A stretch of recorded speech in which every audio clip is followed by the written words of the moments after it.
Part 1. You will hear a young student, Andrew, ringing an employment agency inquiring about their services. First, you have some time to look at questions 1 to 7.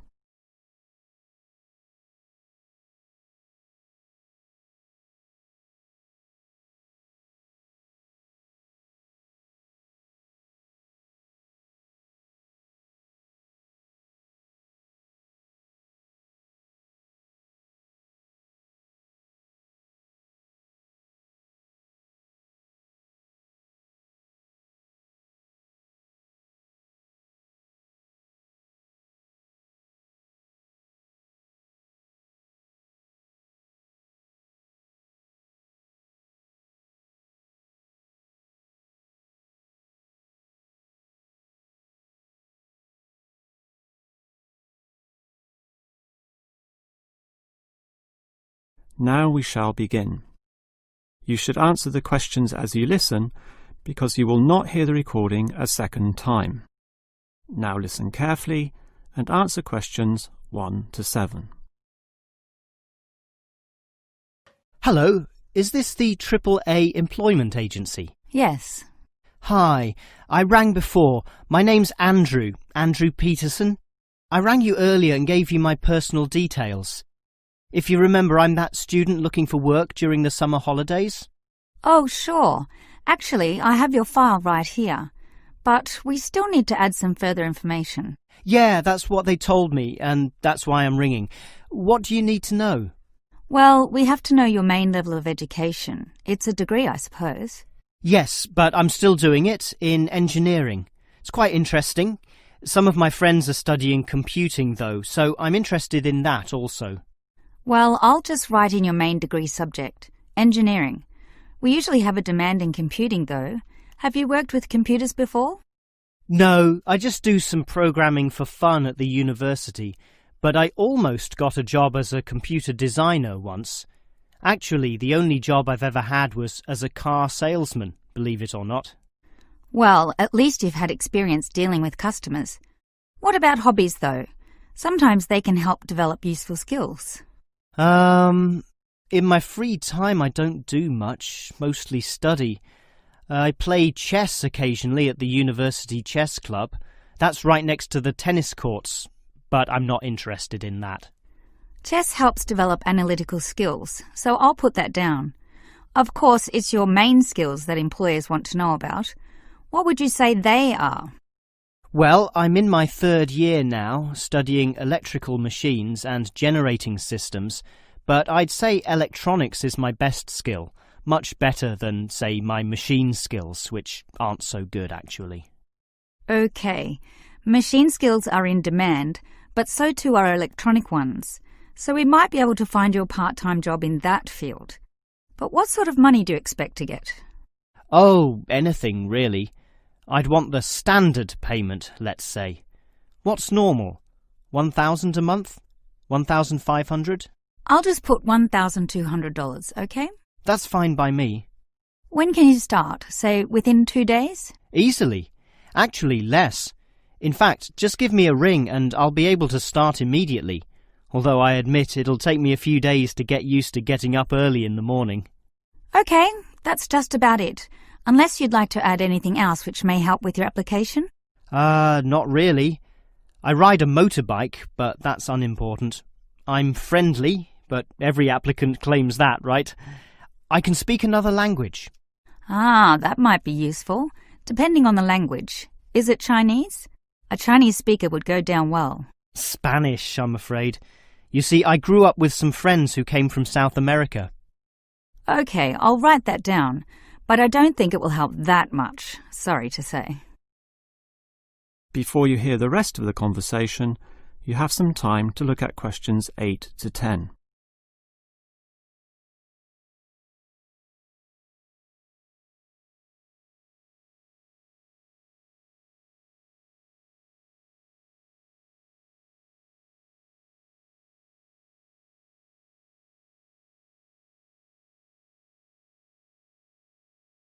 Now listen and answer questions 8 to 10. Well, thanks for your help, and hopefully I'll get a job soon. But can I just ask one more question? Sure. What basically are employers looking for when they interview someone? Many things. Being hardworking, diligent, and focused on your job is good. But surprisingly, it often means you can't see the bigger picture or provide suggestions which help the company move forward. That requires thinking for yourself, outside the box, as they say, and being free of the standard ways of approaching tasks. Employers certainly value that. I guess experience must help, though. It depends. If it involved a routine job, one which didn't exercise your mind, it might not mean that much at all. But since companies are basically composed of people, it is important to be able to get along with others. There's no point in hiring someone whom the other employees don't like, right? That just causes problems. In fact, I would say that being friendly and approachable ranks far more highly than your academic qualifications. Okay, and that's all assessed at the interview, right? Yes, and your qualifications, experience, and approach to the job, such as whether you can do different things, work overtime, or do long hours, is needed. But those latter qualities are pretty much standard. What may be more important is based on the fact that things inevitably go wrong. Mistakes are made, and someone's got to fix them in a way that creates the least disturbance. People with demonstrated abilities to do this are certainly regarded highly. I see. That's very interesting. That is the end of part 1. You now have half a minute to check your answers.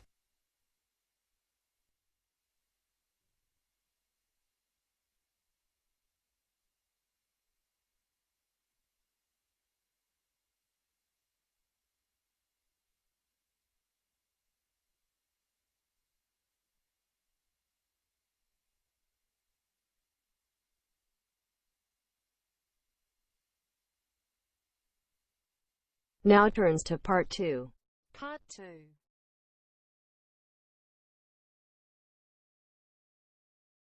You will hear the manager of the fitness centre giving information about the centre to some new customers. First, you have some time to look at questions 11 to 15.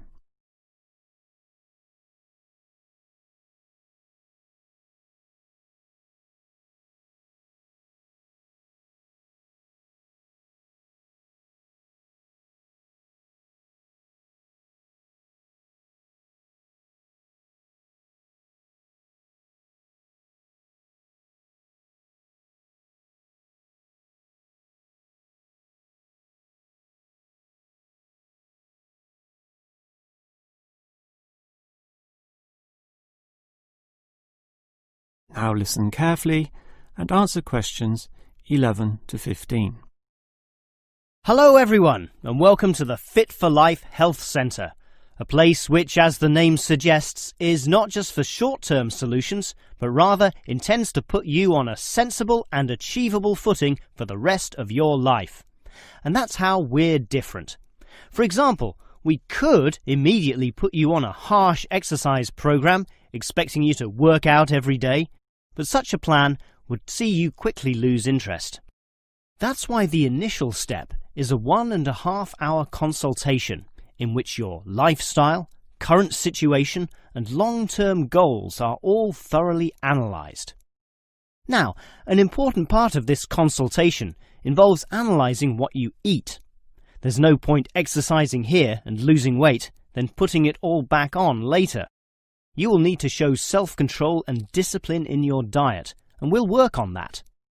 Similarly, we'll put you on an exercise regime suitable for your level of fitness.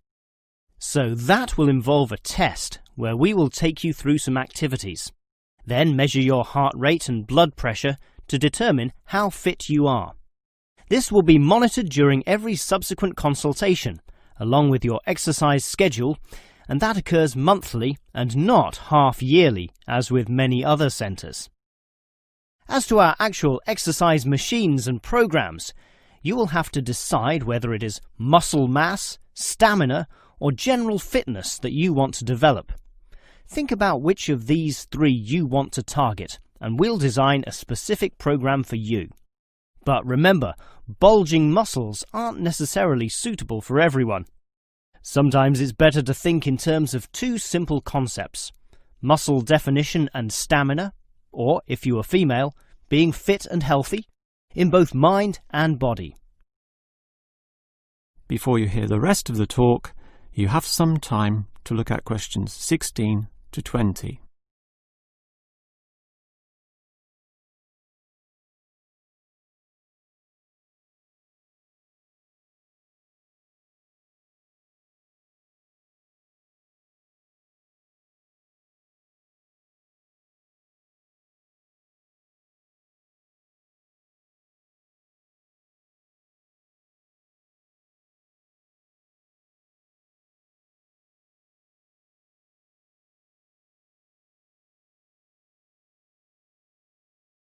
Now listen and answer questions 16 to 20.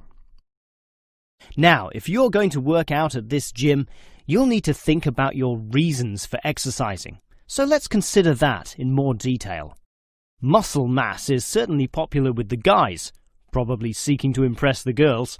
And with muscles comes the confidence to do that, right?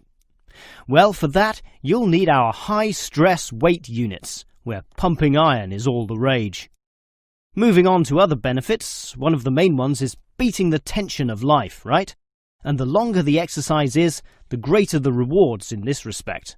Thus, playing squash can certainly help, and so can swimming. But what's much better, as every jogger will tell you, is their activity. So we have ample jogging machines and they're always popular.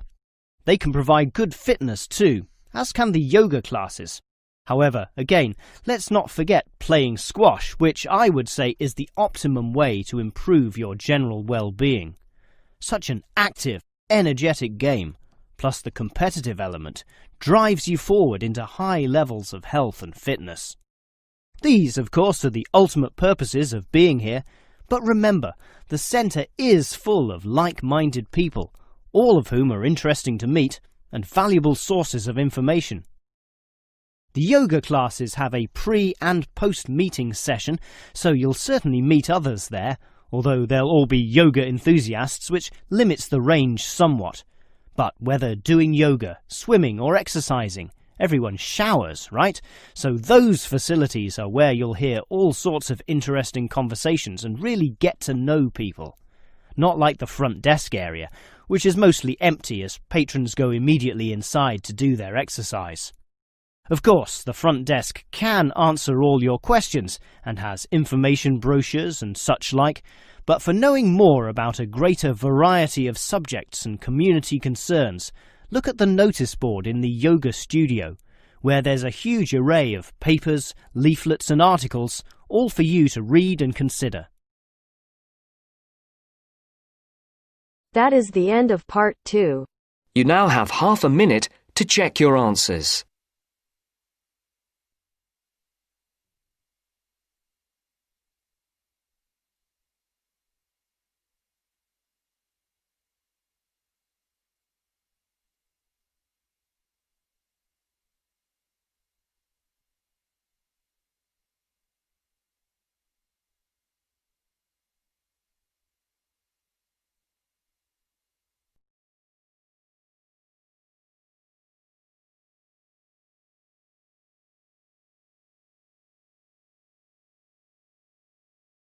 Now turns to part 3. Part 3.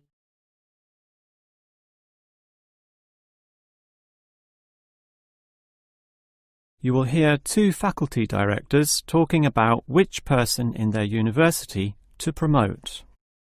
First, you have some time to look at questions 21 to 25.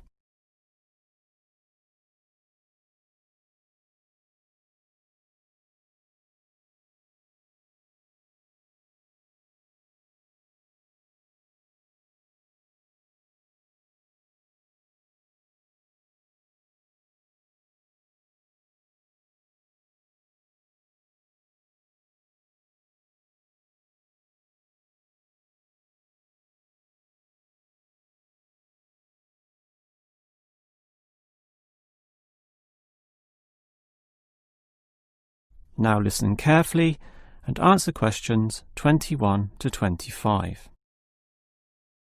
OK, we've got to decide who to promote to leading education officer.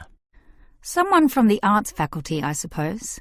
Well, it can be from any faculty, since the position requires more general skills. Handling personnel, settling disputes and motivating them to focus on the task. It was the last position which involved computer knowledge, not this one. Surely computer knowledge would help. So too would knowledge in the arts. Sure, it would help, but the key criterion is being able to direct the staff appropriately. So it doesn't matter then from which faculty we select our candidates? Not really, but I've already looked at those from computing and rejected them all.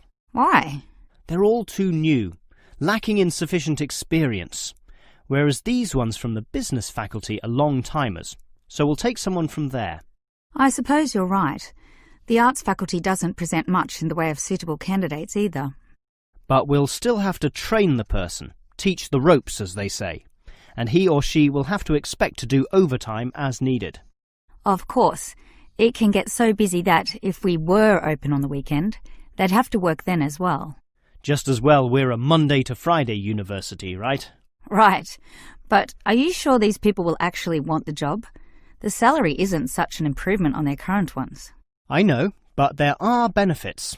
You get overtime rates, a nice place to put your car, as well as additional petrol money if you drive for company purposes, which they'll probably be required to do.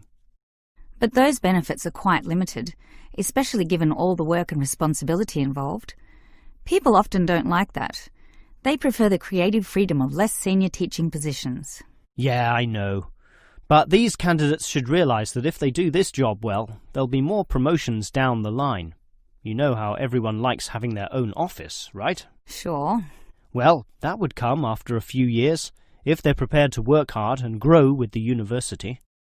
Yes, that should attract these people.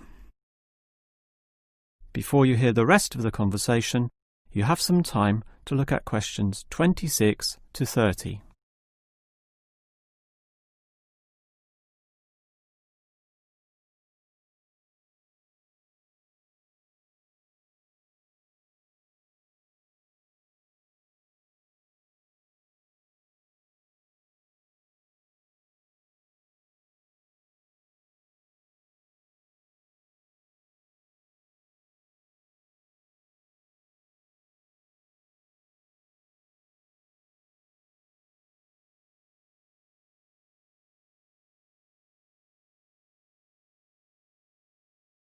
Now listen and answer questions 26 to 30. Well, that's enough talk about the job. What about the actual candidates? How many do we have? I've narrowed it down to 4. Just using their first names, that's Stephen, Abdul, Lek and Oscar. As you said, there's quite a bit of experience between them, about 34 years in all. What's the exact breakdown of figures? Abdul and Stephen both have 7 years. Lek has 1 more, and Oscar is the most experienced at 12. But who's the most qualified? Stephen and Abdul have an MBA. Oh, sorry, Abdul's got something called a MBP, some foreign thing which translates as Master of Business Practice. I'm not sure what that is, but does he do the job well? Very well, apparently. Better than Lek and Oscar, who hold a degree and some certificates respectively. But we have to think about any drawbacks. You know, possible issues with any of them. I asked the respective deans for feedback, and I found out that Stephen, the younger one, drinks a bit. So he has a problem with alcohol? No, he never drinks to excess, but at the bar he's often expressed his intention of moving on, of teaching abroad. Ah, he's not stable. Not stable at all, apparently. We'll never know for how long he'll hold the job. We need stable personnel, and people without family problems or sick relatives like the last guy we promoted. What about Abdul, then? Will he do? He might do, except his English language ability is limited. It's functional, but a bit broken, and meaning is sometimes lost. That's not the problem with the next candidate, Lek, who has good language ability, but this job involves handling people, and his dean says Lek's attitude is bad. In what way? His manners are okay and he's interested in his job, but he believes there should always be adequate leisure in life. He definitely won't work overtime and complains a lot already about his job. But this last candidate, Oscar, is probably not the right one either. Why not? Not another problem with language. His first language isn't English, but he speaks it well enough. He's stable with a good attitude, but his age is the problem. Age is not a problem. That would be ageism, and I don't believe in that. But with his age comes health problems as well, and serious ones at that. Oh, that might be an issue then.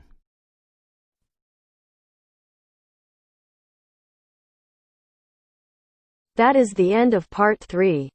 You now have half a minute to check your answers.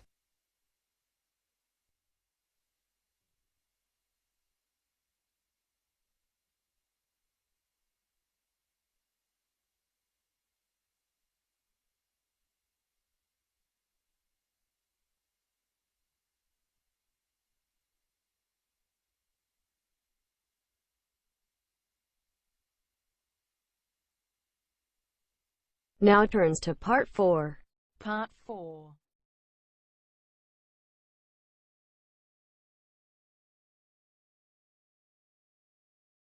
You will hear a lecturer talking about caves.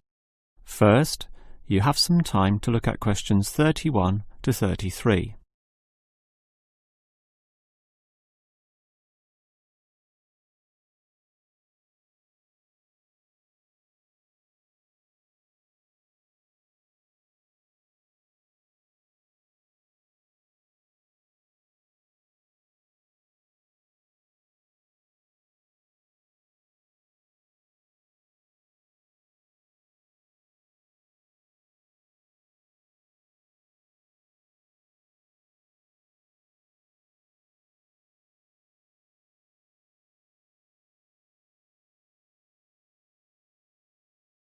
Now listen carefully and answer questions 31 to 33.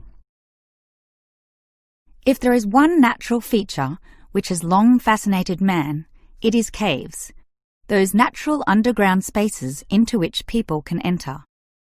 No known cave in the world can exist without it being extensively explored.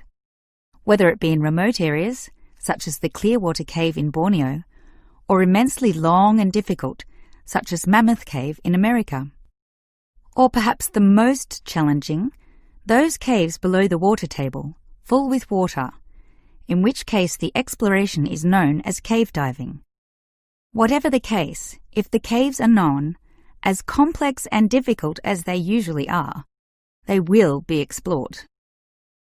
The formal name for the study of caves is speleology, and involves many disciplines such as chemistry, geology, biology, and cartography, or the science of making accurate maps, since the largest caves can be hundreds of kilometres long and highly complicated.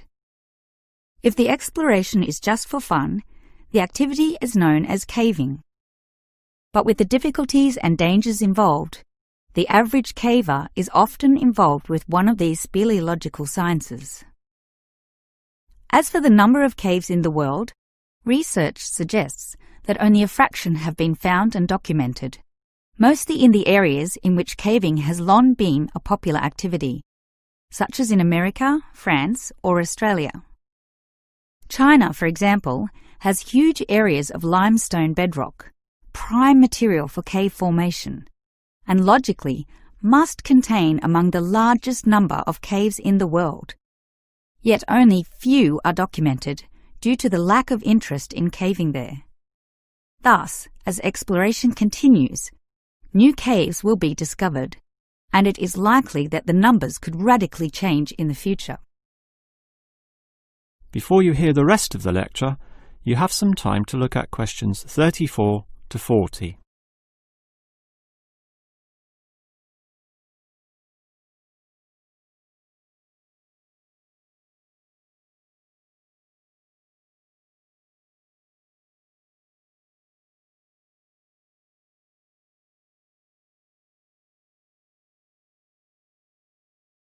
Now listen and answer questions 34 to 40.